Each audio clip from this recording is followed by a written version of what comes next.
মেয়েটি মহিলাটির কাছে যেয়ে বলল, এই কাজের মেয়ে, আজকে দুদিন আমার বাসার কাজের মেয়েটি আসে না, তুমি এখানের কাজ শেষ করে আমার বাসায় চলো, আমার বাসায় অনেকগুলো কাজ পড়ে আছে, সেজন্য অবশ্য আমি তোমাকে ডাবল টাকা দেব।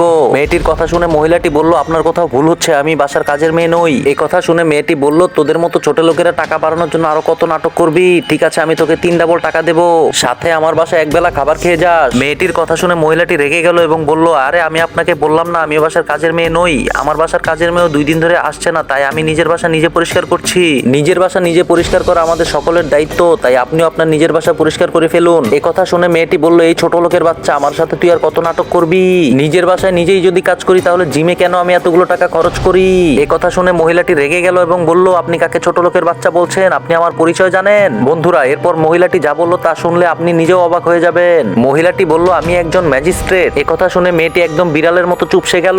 তারপর মেয়েটি মহিলাটির কাছে ক্ষমা চেয়ে সেখান থেকে চলে গেল।